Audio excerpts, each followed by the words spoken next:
Ce jeudi 24 août 2023, dans la Vienne près de Loudun, se sont déroulées les obsèques de Gérard Leclerc, décédé le 15 août dernier après s'être crashé à bord de son avion de tourisme. Ses enfants et petits-enfants ont fait le déplacement. Tous avaient le visage fermé.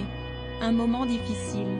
L'émotion était palpable ce jeudi 24 août au cimetière des Trois-Moutiers, près de Loudun dans la Vienne.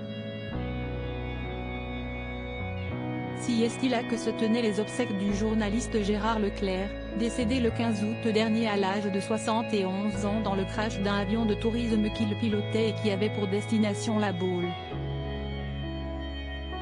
Ses proches étaient bien sûr présents comme sa femme Julie et leurs 3 enfants, Charlotte et les jumeaux Antoine et Mathieu. Les petits-enfants de la star d'Europe 1 étaient également présents. Ils étaient tous habillés dans des tenues foncées, comme le veut la tradition, et très marqués par cette tragique disparition. Pour rappel, malgré le fait qu'il ait 2 parents journalistes, Charlotte, Antoine et Mathieu n'ont pas hérité de leur goût pour l'actualité. On sait notamment que les 2 aînés ont développé une passion pour le milieu médical puisqu'Antoine est devenu médecin et son petit frère a embrassé une carrière de vétérinaire. Cependant, Gérard et Julie Leclerc sont toujours restés discrets concernant leur vie de famille et n'ont jamais réellement abordé ce sujet dans les médias. À noter que Julien Clerc, le frère du journaliste, était également présent ce jeudi au cimetière des Trois-Moutiers.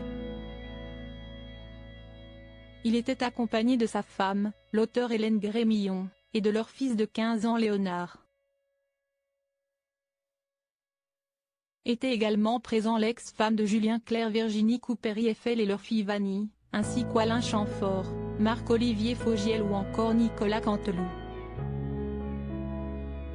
Un endroit symbolique d'après les informations de la Nouvelle République, les hommages ont débuté aux alentours de 14 h avec une cérémonie privée organisée au domicile de Gérard Leclerc, autour de la famille et de 200 proches. Nos confrères rapportent également que de nombreux citoyens, qui se souviendront du journaliste comme quelqu'un d'accessible, qu'on croisait au marché ou ailleurs, sont venus lui rendre hommage au cimetière en y déposant des gerbes.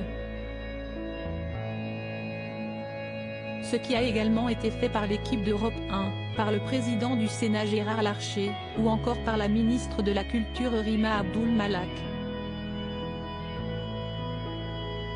Rappelons également que si les obsèques ont eu lieu aux Trois-Moutiers, si est parce que le défunt journaliste vivait dans cette commune avec son épouse, ville dont son père avait longtemps été le maire et où il avait lui-même siégé au conseil municipal.